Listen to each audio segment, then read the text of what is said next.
जय हिंद बच्चों। आज हम पढ़ने वाले हैं क्लास 9 सीबीएसई एक्सरसाइज 2.4 का क्वेश्चन नंबर 10। बच्चों ये जो क्वेश्चन है ये फॉर्मूले बेस्ड है, आइडेंटिटी बेस्ड है। तो ये क्वेश्चंस आपसे तब और अच्छे से बनेंगे अगर आपको आइडेंटिटीज याद हो। तो बच्चों आइडेंटिटीज को लर्न बाय हार्ट कर लेना, क्योंकि आइडेंटिटीज ही बहुत इंपॉर्टेंट है। ठीक है, देखिए जैसे सपोज ये क्वेश्चन दिया हुआ है 27y³ + 125z³। तो आपको मालूम है ये क्यूब में दिया और ये भी किसमें दिया हुआ है, क्यूब में। तो हम क्या कर सकते हैं, इन दोनों को क्यूब में कन्वर्ट करते हैं। जैसे 27 को हम क्या लिख सकते हैं, 3³ और ये हो गया y³। 125 को हम क्या लिख सकते हैं, 5³ और z³। अब आप देख रहे हैं इसमें भी क्यूब है और इसमें भी क्यूब है, तो हम इसको ऐसा लिख लें 3y³। इसको लिख लें 5z का होल क्यूब। अब यदि आप इसको a ले लें, आप इसको a ले लें, a = 3y and b = 5z, तो आप देखेंगे ये क्या बन जाएगा, a³ + b³।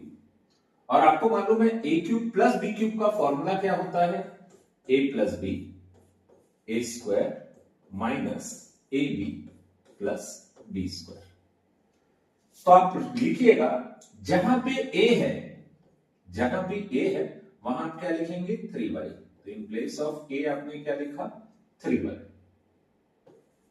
जहां b है वहां पे आप क्या लिखेंगे, 5z। तो ये होगा 3y³ + 5z³ का फॉर्मूला। क्या होगा, a के प्लेस में 3y, b के प्लेस में 5z। In place of a 3y, square लिखा है तो हम स्क्वायर कर देंगे, y की जगह सॉरी b की जगह 5z, b की जगह 3y। बस इतना सा ही इसका सॉल्यूशन है। सिर्फ इसको आपको क्या करना पड़ेगा, सिंपलीफाई करना पड़ेगा। और सिंपलीफाई करना एकदम इजी है। हम क्या कर लेंगे, हम लिखेंगे 3y + 5z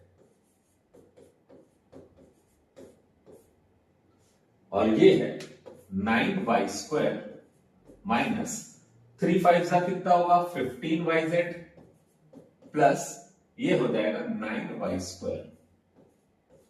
तो जब हमने इसको फैक्टराइज किया a³ + b³ के फॉर्म में, तो इसका आंसर ये आया 3y + 5z 9y² - 15yz plus 9z² आएगा। ये मैंने गलती से यहां पे y लिख दिया था, यहां पे क्या आएगा, z।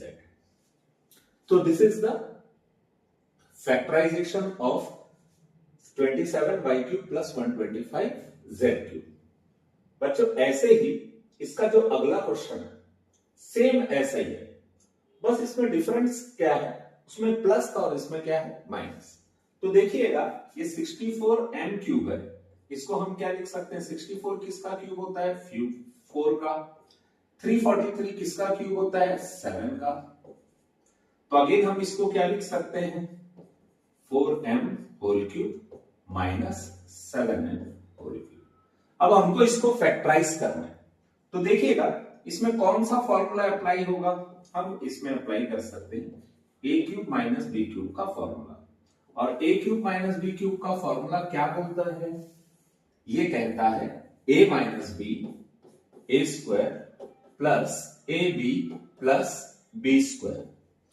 तो हम यहां पर अगर a की जगह पे 4m लिखें माइनस b की जगह पे 7m लिखें, तो ये हो जाएगा 4m - 7m 4m² plus 4m × 7n plus 7n का होल स्क्वायर। तो ये आपका सॉल्यूशन बन जाएगा 4m - 7n। इस तरीके से हम इसको क्या करेंगे, फैक्टराइज करेंगे। 4 का स्क्वायर कितना होगा, 16, m का स्क्वायर m², फिर 4 7 का कितना होगा, 28, m और n को मल्टीप्लाई करें तो कितना आ जाएगा, mn। 7 का स्क्वायर 49, n का स्क्वायर n²। इस तरीके से ये जो 4m³ - 7n³ का फैक्टराइजेशन होगा। तो बच्चों ऐसा ही करना है, सिर्फ आपको आइडेंटिटीज याद है अगर, तो आप इजीली क्वेश्चन को बना सकते हो। अब जो नेक्स्ट क्वेश्चन है हमारा 11 नंबर, इसमें बोल रहा है verify that x cube plus y cube plus z cube minus 3xyz equal to half x plus y plus z x minus y whole square y minus z whole square plus z minus x whole square. तो बच्चों एक चीज हमेशा याद रखिएगा, जो भी verify वाला क्वेश्चन रहता है या तो आप लेफ्ट हैंड साइड से बनाएंगे या राइट हैंड साइड से। मोस्टली हम कोशिश क्या करते हैं, जहां पे वैल्यूज ज्यादा रहती है हम उसी से बनाते हैं। तो यहां पर देखिए ये वैल्यूज थोड़ी कंफर्टेबल है हमारे सॉल्व करने के लिए, तो हम किससे स्टार्ट करते हैं, राइट हैंड साइड से। तो जब हम राइट हैंड साइड से इसको स्टार्ट करेंगे तो आप देखेंगे इसमें कुछ फॉर्मूलेस अप्लाई होंगे। देखिए जैसे पहला फॉर्मूला अप्लाई होगा आपका इसमें x minus y whole square में। तो x minus y whole square का फॉर्मूला क्या होता है, x square plus y square minus 2xy। Similarly y minus z whole square का फॉर्मूला क्या होगा, y square plus z square minus 2yz। और z minus x whole square में formula क्या अप्लाई होगा, z square plus x square minus 2xz। ठीक है, अब हम देखते हैं यहां पर x स्क्वायर कितने टाइम्स आया है, 2 टाइम्स, y स्क्वायर कितने टाइम्स आया, 2 टाइम्स, z स्क्वायर कितने टाइम्स आया है, 2 टाइम्स।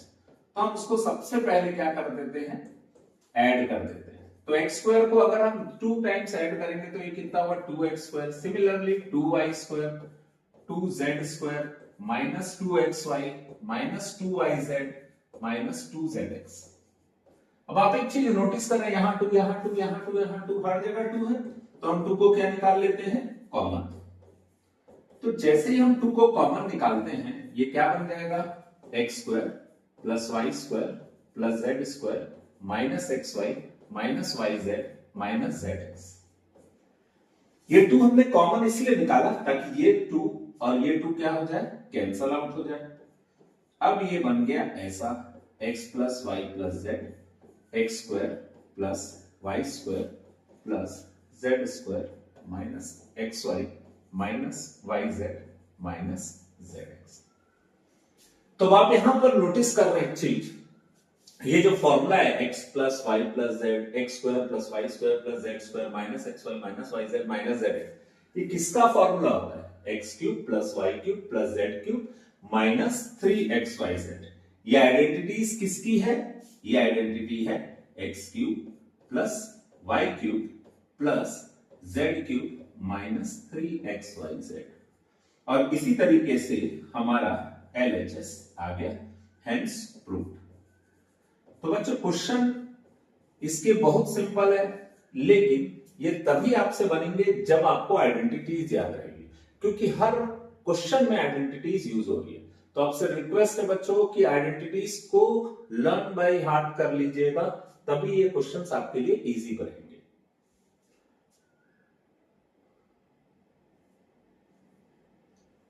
अब हम सेम क्वेश्चन में ये सबसे इंपॉर्टेंट एक आइडेंटिटीज का एप्लीकेशन है। तो आपको मैं पहले आइडेंटिटीज बता देता हूं। वो आइडेंटिटी है x cube plus y cube plus z cube, जिसको अभी हमने थोड़ी देर पहले प्रूफ किया था, equal to x plus y plus z x square plus y square plus z square minus x y minus y z minus z x. ये identity है। मेरे ख्याल से 9th की सबसे बड़ी आइडेंटिटी यही है बच्चों, लेकिन याद रखना एकदम सिंपल है, लेकिन आपके लिए मजबूरी है कि आपको याद रखना पड़ेगा, तभी क्वेश्चन इससे बनेंगे। ठीक, अब देखिए इस क्वेश्चन में यहां पर क्या दिया हुआ है, x plus y plus z equal to 0। इसका मतलब जहां x plus y plus z होगा वहां हम क्या पुट कर देंगे, x plus y plus z की जगह हम क्या पुट कर दिए, 0। और प्रूफ ये करना है, तो अपन पहले जो दिया हुआ है उसको पुट कर लेते हैं। ये हमने पुट कर दिया, और बच्चों आपको देखते ही समझ आ गया होगा कि अगला स्टेप आपको क्या करना है। आपको ये पता चल गया है, 0 से किसी को भी इंटू करेंगे, मल्टीप्लाई करेंगे तो उसका आंसर कितना आ जाएगा, 0। ये राइट हैंड साइड को तो आपने खेल लिया। अब ये आ गया x cube plus y cube plus z cube minus 3xyz। और जैसे ही आप ये लाइन देखेंगे आपको पूरा अंदाजा हो गया होगा कि अगला स्टेप आपको करना क्या है। इसका बेसिक करना है आपको, x cube plus y cube plus z cube इधर रहेगा, माइनस 3xyz हम क्या कर देंगे, ट्रांसफर। और इसी के साथ ये हमारा प्रूफ कंप्लीट। देखिए x cube plus y cube plus z cube equal to 3xyz। तो बच्चों एक चीज हमेशा याद रखना, अगर x plus y plus z zero होता है, अगर x plus y plus z zero होता है तो x cube plus y cube plus z cube का वैल्यू 3xyz होता है। क्योंकि ये जो प्रॉपर्टी है ये आपको एग्जामिनेशन पॉइंट ऑफ व्यू से आपके लिए बहुत इंपॉर्टेंट है, क्योंकि इससे रिलेटेड क्वेश्चन अभी हम नेक्स्ट पढ़ेंगे, पर एग्जाम में इसी से रिलेटेड क्वेश्चन आते हैं। तो बच्चों आपको ये याद रखना है कि अगर x plus y plus z zero होता है तो x cube plus y cube plus z cube किसके इक्वल होता है? 3xyz। ठीक है, अब देखते हैं इससे रिलेटेड क्वेश्चन। ये क्वेश्चन जो है ये उसी का एप्लीकेशन है। देखिए कभी भी अगर आपको क्यूब दिया हुआ है और क्वेश्चन में बोला जाता है without actually calculating the cube, यानी आपको इसका क्यूब निकाल के फिर इसको कैलकुलेट नहीं करना है। आपको करना क्या है, फर्स्ट वैल्यू आपका क्या हो गया -12, सेकंड वैल्यू आपका क्या हो गया 7, थर्ड वैल्यू क्या हो गया आपका 5। तो फर्स्ट वैल्यू को A, सेकंड वैल्यू को B, थर्ड वैल्यू को हमने C कंसीडर कर लिया। अब हमको करना क्या है, हम अगर इन तीनों को प्लस करते हैं, suppose a plus B plus C को प्लस करते हैं, a का वैल्यू -12, b का वैल्यू 7, c का वैल्यू 5, तो ये हो गया -12 प्लस 7 प्लस 5 कितना होगा +12 इक्वल टू कितना हो गया 0। तो आप देख रहे हो जब a plus B plus c 0 होता है, जब a plus B plus c 0 होता है तो आपको मालूम है when a plus b plus c equal to 0 then a cube plus b cube plus c cube किसके इक्वल होता है 3abc। तो यहां पे a क्या है आपका -12, b क्या है आपका 7 और c क्या है आपका 5। तो आपको करना क्या है 3 into, in place of a क्या लिखोगे -12, इन प्लेस ऑफ b क्या लिखोगे 7, इन प्लेस ऑफ c क्या लिखोगे 5। बस इतना ही करना है आपको। आप देख लेंगे a की वैल्यू, b की वैल्यू, c की वैल्यू में आप पुट करना। अब देखिए अगर आप इसी की जगह पे क्यूब करते हैं तो इट विल टेक टाइम, क्योंकि -12 का क्यूब करना है -12 इंटू -12 इंटू -12 ये करना पड़ेगा, फिर 7 का क्यूब, तो वो टाइम लेता। ये एकदम इजी है, देखिए आपको करना क्या है सिर्फ मल्टीप्लाई करना है। बेटर है 12 5 का कितना होगा 60 माइनस के साइन, 3 को 7 से इंटू किए तो कितना होगा 21, और इसको फाइनल आंसर में लिख देते हैं 6 1 जा 6, 6 2 जा 12 और ये 0 एज इट इज। तो इसका आंसर आ जाएगा -1260। मुझे लग रहा है कि ये क्वेश्चन आपको इजीली समझ आ गया होगा, और लिटरली ये क्वेश्चन इजी भी है। आपको सिर्फ कंसेप्ट पे ध्यान देना है। कभी भी क्यूब दिया हुआ है, अगर आपको 3 वैल्यू का क्यूब दिया और आपको बोलेगा calculate it without actually solving it, तो आपके दिमाग में ये क्लिक कर देना चाहिए कि a cube plus b cube plus c cube का फॉर्मूला ये वाला आपको अप्लाई करना है इक्वल टू 3abc। लेकिन उसके लिए आपको शो क्या करना पड़ेगा, a b c कंसीडर करना पड़ेगा, इन तीनों का सम क्या लाना पड़ेगा 0। अगर 0 आएगा तभी यह फॉर्मूला एप्लीकेबल है, अगर नहीं आया तो एप्लीकेबल नहीं। ठीक है बच्चों, अब देखते हैं इसका सेकंड क्वेश्चन। इस सेकंड क्वेश्चन में आप देखिए क्या लिखा हुआ है। फर्स्ट वैल्यू आपका क्या लिखा हुआ है 28, तो इसको हम क्या कंसीडर कर लेंगे a। सेकंड वैल्यू आपका क्या लिखा है -15, थर्ड वैल्यू आपका क्या लिखा है -30। तो अगर आप इन तीनों का क्यूब करना है तो अगर हम सबसे पहले a प्लस बी प्लस सी निकालें तो a का वैल्यू कितना है 28, b का वैल्यू -15, c का वैल्यू -20। अगर हम इसको सिंप्लीफाई करें तो ये वैल्यू कितना आ जाएगा 0। तो जब भी a plus B plus c 0 आता है, when a plus B plus c 0, then a cube plus b cube plus c cube, a cube plus b cube plus c cube किसके इक्वल आता है 3abc के। a की जगह पे हम क्या पुट कर देंगे 28, b की जगह पे हम क्या पुट कर देंगे -15, c की जगह पे क्या पुट कर देंगे -30। अब आपको सिर्फ मल्टीप्लाई करना है।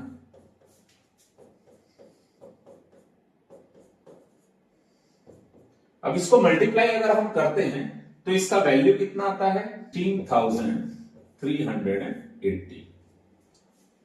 तो इसका आंसर आ जाएगा 16,380। ये क्वेश्चन भी आपको इजीली समझ आ गया होगा।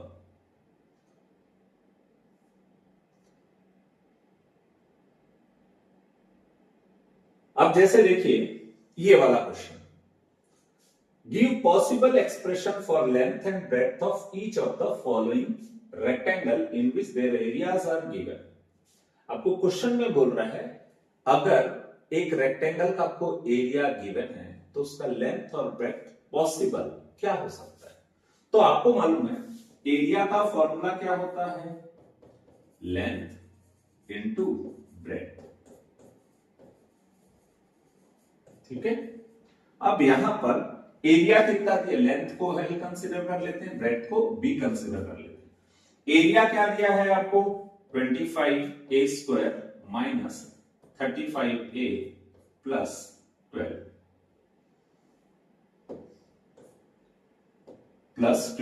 ये दिया हुआ है। अब ये स्क्वायर में दिया हुआ है मतलब उसका हाईएस्ट पावर 2 है, तो उसके कितने फैक्टर आएंगे, 2 फैक्टर आएंगे। लेकिन इसके 2 फैक्टर हम निकाल कैसे सकते हैं, हम स्प्लिटिंग द मिडिल टर्म से इसको सॉल्व कर सकते हैं। और स्प्लिटिंग द मिडिल टर्म से सॉल्व करने के लिए हमको क्या करना पड़ता है, आपको याद होगा फर्स्ट वैल्यू और लास्ट वैल्यू को मल्टीप्लाई करते हैं। तो फर्स्ट वैल्यू क्या है हमारा 25, लास्ट वैल्यू क्या है हमारा 12। इन दोनों को मल्टीप्लाई करने से एक ऐसा वैल्यू फाइंड करना है जिसको प्लस या माइनस करने से 35 है। तो बेटर है हम इसको थोड़ा सा ब्रेक करके देखते हैं। 25 को लिखते हैं 5 इंटू 5, 12 को लिखते हैं 4 इंटू 3, 5 4 जा कितना होगा 20, 5 3 जा कितना होगा 15, दोनों को प्लस करेंगे तो कितना आएगा 35, ठीक है। तो हम इसी चीज को यहां पर लिख लेते हैं। ये क्या लिखा हुआ है 25a स्क्वायर माइनस इस 35 को हम क्या लिखेंगे 20 plus 15a plus 12 equal to l into b. अब हम क्या करते हैं, इसको ब्रैकेट को ओपन करते हैं। किसी भी ब्रैकेट के सामने जब माइनस आता है तो अंदर के साइन को वो क्या कर देता है चेंज। ये जो प्लस वाले ये दोनों क्या हो गए माइनस, ए दोनों के लिए तो ए इसको भी बांट देते, ए इसको भी बांट देते। क्लियर हो गया होगा शायद आप लोग को। अब इसके बाद हमको क्या करना है, इन दोनों में से कॉमन निकालना है। तो बच्चों हमेशा याद रखना कॉमन निकालने का तरीका क्या है, ऐसा वैल्यू चेक करना है जो दोनों में हो। तो दोनों में ए तो दिख रहा है तो हमने ए को बाहर निकाला, एक में 25 दिख रहा है एक में 20 दिख रहा है। हमेशा कॉमन उसको निकालते हैं जो दोनों में छोटा रहता है। तो 25 और 20 में 20 छोटा है, लेकिन 20 के टेबल में 25 नहीं आता है। तो हम चेक करते हैं एक ऐसा नंबर जो दोनों के टेबल में होता है, तो वो नंबर होगा 5। मींस 5 के टेबल में 20 भी आता है, 5 के टेबल में 25 भी आता है। तो इन दोनों से कॉमन क्या निकलेगा 5। अब बच्चों अगर यहां से मेरे को क्या बचा हुआ है पता करना है तो मैं उसको किससे डिवाइड कर दूंगा, इस नंबर को 5 से। 25 में 5 डिवाइड करेंगे तो कितना आ जाएगा 5। ए स्क्वायर को ए से डिवाइड करेंगे तो कितना आ जाएगा ए, क्योंकि यहाँ 2 ए था यहाँ 1 ए है, कटेगा तो 1 ए बचेगा। ये भी शायद आ गया होगा। फिर अब हम यहाँ पे क्या बचेगा ये फाइंड करना है, तो अगेन इसको किससे डिवाइड करेंगे 5 ए से। 5 और 20 कटेगा तो क्या बचेगा 4, ए कट गया तो क्या बचेगा कुछ नहीं। ये भी क्लियर हो गया होगा। मींस मेरे कहने का मतलब ये है कि अगर आपको दो वैल्यू से कुछ कॉमन निकालना है तो आप हमेशा प्रेफरेंस किसको देंगे, छोटे नंबर को। लेकिन अगर सपोज वो छोटे नंबर के टेबल में दोनों नहीं आते हैं तो हम चेक करेंगे ऐसा कौन सा नंबर है जो दोनों के टेबल में आता है। तो दोनों के टेबल में 5 आता है तो हमने 5 को कॉमन निकाल दिया। कॉमन निकालने के बाद यहाँ क्या बचेगा ये फाइंड करना है। कई बच्चों को ये चीज बहुत अच्छे से आती है, जिनको नहीं आती वो क्या करना, इस 5a से इनको डिवाइड करना। a को डिवाइड करना a स्क्वायर, ये 5a से इसको डिवाइड करना, जो बचेगा उसको यहाँ लिखना माइनस, फिर 5a से इसको डिवाइड करना, जो बचा वो लिख देना। ठीक है, अब यहां से कॉमन निकालना है। तो अब देख रहे हो जो साइन सामने रहता है उसी को हमेशा निकालना रहता है। तो हमने यहां से माइनस साइन कॉमन निकाल दिया। तो क्या और ऐसा कोई नंबर है जो बचेगा, ये 15 है ये 12 है, दोनों में छोटा कौन है 12, 12 के टेबल में 15 नहीं आता।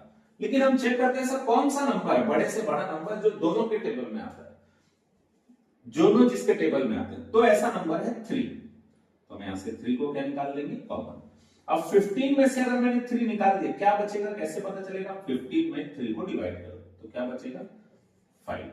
ऐसे यहां क्या बचेगा, कैसे मालूम चलेगा, 12 और 3 को डिवाइड कर दो, क्या बचेगा, 4। ये भी समझ आ गया होगा। और जब भी आप माइनस कॉमन निकालते हो, जब भी, तो हमेशा याद रखिएगा नेगेटिव वाला पॉजिटिव हो जाएगा और पॉजिटिव वाला क्या हो जाएगा, नेगेटिव। यहां तक शायद क्लियर हो गया होगा। अब आप देख रहे हैं ये भी 5a माइनस 4, ये भी 5a माइनस 4, तो हम 5a माइनस 4 को क्या निकाल लेते हैं, कॉमन। यहां पे 5a माइनस 3 बचेगा, ये हो गया लेंथ इंटू ब्रेथ।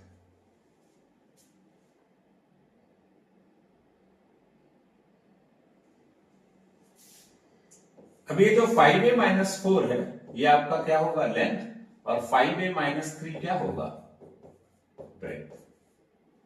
तो आप देख रहे हैं यहां पर आपको फाइंड पॉसिबल एक्सप्रेशन, तो पहला वैल्यू लेंथ हो गया, दूसरा वैल्यू ब्रेथ हो गया। आप इसको लेंथ और इसको ब्रेथ लिए हैं, ये भी कर सकते हैं, ये लेंथ होगा और ये क्या होगा, ब्रेथ। तो इस तरीके से आप बना सकते हैं, ठीक है।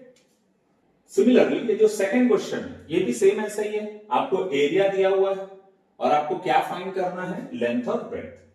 तो अगेन हम सेम तरीके से इसको सॉल्व करेंगे, area equal to length into breadth. Area के प्लेस पे हम क्या लिख देंगे, 35y square plus 13y minus 12। अब इसको सिंप्लीफाई करने के लिए हम क्या करते हैं, फर्स्ट वैल्यू को और लास्ट वैल्यू को मल्टीप्लाई करते हैं, 35 इंटू 12। अगर आप मल्टीप्लाई करेंगे तो बड़ी वैल्यू आएगी, तो बेटर है इसको ब्रेक कर देते हैं। 35 को क्या लिखे, 7 इंटू 5, 12 को क्या लिखेंगे, 4 इंटू 3। अब हम ऐसा कर क्यों रहे हैं, हमको इसको बनाना है स्प्लिटिंग द मिडिल टर्म से। हमको क्या लेके आना है, 13। चेक कर लें, 7 4 जा कितना होगा, 28, 5 3 जा कितना होगा, 15। 28 और 15 को माइनस करेंगे तो कितना आ जाएगा, 13। तो आप यहां पे 13 लाने के लिए क्या कर सकते हो, 28 माइनस 15 ये लिख सकते हो, ठीक है। अब हम क्या करेंगे, इस ब्रैकेट को ओपन कर लेते हैं। तो जब ब्रैकेट को हम ओपन करेंगे तो ये कितना आएगा, 28y minus 15y minus 12 equal to length into breadth. अब यहां पर एक चीज आप नोटिस कर लो, इन दोनों में y तो है, यानी y कॉमन निकलेगा, ये श्योर है।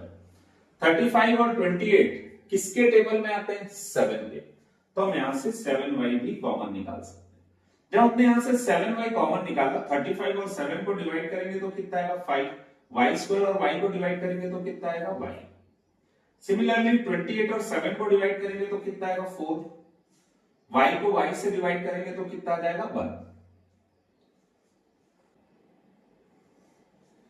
अब माइनस 15y माइनस 12 यहां से हमको कॉमन निकालना है, तो यहां से माइनस कॉमन निकलेगा, ये श्योर है क्योंकि सामने माइनस का साइन है। 15 और 12 किसके टेबल में आते हैं, 3 के, तो 3 को हमने कॉमन निकाल दिया। जब मैंने यहां से 3 कॉमन निकाला तो आप यहां पे नोटिस करेंगे क्या बचेगा, 15 और 3 को डिवाइड करते हैं तो क्या बचेगा, 5y। 12 और 3 को डिवाइड करेंगे क्या बचेगा, 4। माइनस जब भी कॉमन निकालता है नेगेटिव वाला क्या बन जाता है, पॉजिटिव। अब आप देख रहे हैं यहां 5y प्लस 4 है, यहां भी 5y प्लस 4 है, तो 5y प्लस 4 को हम क्या निकाल देते हैं, कॉमन। यहां पे क्या बचेगा, 7y माइनस 3, 7y माइनस 3। तो बच्चों देख रहे हो ये एकदम इजी हो गया। लेंथ क्या होगा आपका, 5y प्लस 4, ब्रेथ क्या होगा आपका, 7y माइनस 3, यानी आपके पास लेंथ भी आ गया, ब्रेथ भी आ गया। तो इस तरीके से आपको सिंप्लीफाई करना है। अब देखिए, what are the possible expression for dimensions of cuboid. Cuboid एक 3 डायमेंशनल फिगर होता है, तो हमको उसमें क्या फाइंड करना है, लेंथ, ब्रेथ और हाइट। क्योंकि हमको क्या दिया हुआ है, वॉल्यूम। एक्चुअली वॉल्यूम हमको क्या दिया हुआ है, 3x स्क्वायर माइनस 12x। तो वॉल्यूम का फॉर्मूला क्या होता है, length into breath into height. अब देखिए यहां से आप कॉमन क्या निकाल सकते हो, 3 और 12, तो 3 के टेबल में 12 आते हैं, 3 कॉमन निकलेगा, x दोनों में है तो x भी कॉमन निकल गया। अब 3x स्क्वायर में से अगर मैंने 3 निकाल दिया, एक x निकाल दिया, तो क्या बचेगा, कैसे मालूम चलता है, जिस वैल्यू इससे डिवाइड कर देना, 3 cancel, x square x cancel, तो क्या बचेगा x। सिमिलरली 12x को किससे डिवाइड करिएगा, 3x, तो क्या बचेगा 4। यहां तक शायद आपको समझ आ गया होगा। अब हमको चाहिए कितने, 3 वैल्यूज चाहिए, लेंथ चाहिए, ब्रेथ चाहिए, हाइट चाहिए, लेकिन हमको यहाँ पे देखा जाए तो कितनी वैल्यूज दिख रही है, 2। लेकिन टू बी वेरी फ्रैंक यहाँ पे कितनी वैल्यूज है, 3। ये पहला वैल्यू 3, ये दूसरा वैल्यू x और ये तीसरा वैल्यू x - 4। तो ये हो गया लेंथ, ब्रेथ एंड हाइट। और बच्चों जो आप सोच रहे हो एकदम सही सोच रहे हो, फर्स्ट वैल्यू क्या होगा आपका लेंथ, सेकंड वैल्यू क्या होगा आपका ब्रेथ, थर्ड वैल्यू क्या होगा आपका हाइट। तो first length, second breadth, third height, बस ऐसे ही करना है आपको, स्प्लिट करना है। इसी का ये जो सेकंड क्वेश्चन है जिसमें वॉल्यूम दिया हुआ है, इस क्वेश्चन में हम क्या करेंगे, वॉल्यूम का अगेन फॉर्मूला क्या लिख लेंगे, length into breath into height, और क्या दिया हुआ इसका value 12ky square plus 8ky minus 20k। तो आप इसमें एक चीज नोटिस कर रहे हैं, के तीनों में, तो हम k को कॉमन निकाल दिए,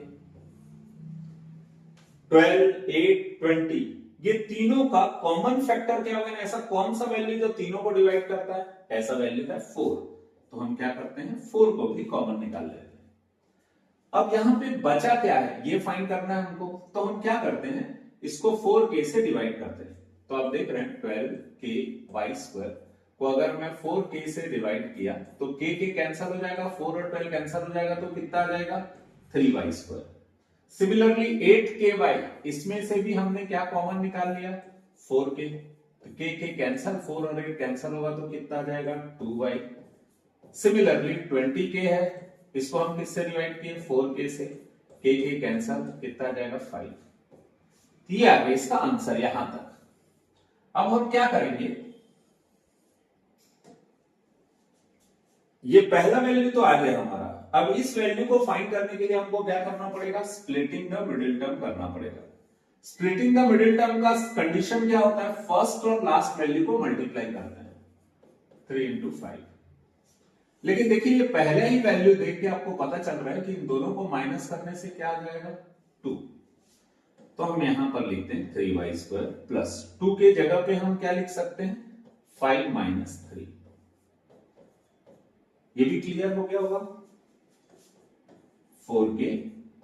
अब ब्रैकेट को हम अगर ओपन करते हैं तो क्या होगा, ये 5 और ये -3, ये एज इट इज आ जाएगा, क्योंकि दोनों के सामने कौन सा साइन है, प्लस।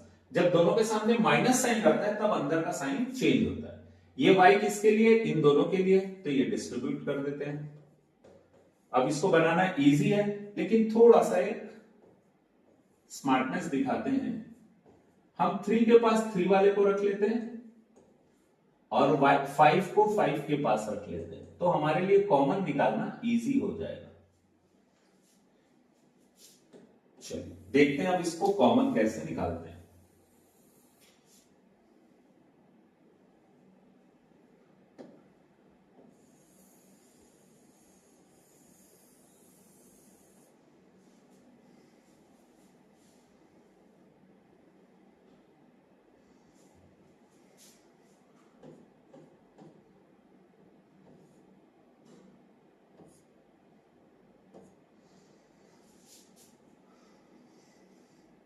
अब देखते हैं इसमें से कॉमन कैसे निकालते हैं। तो ये हो जाएगा 4k,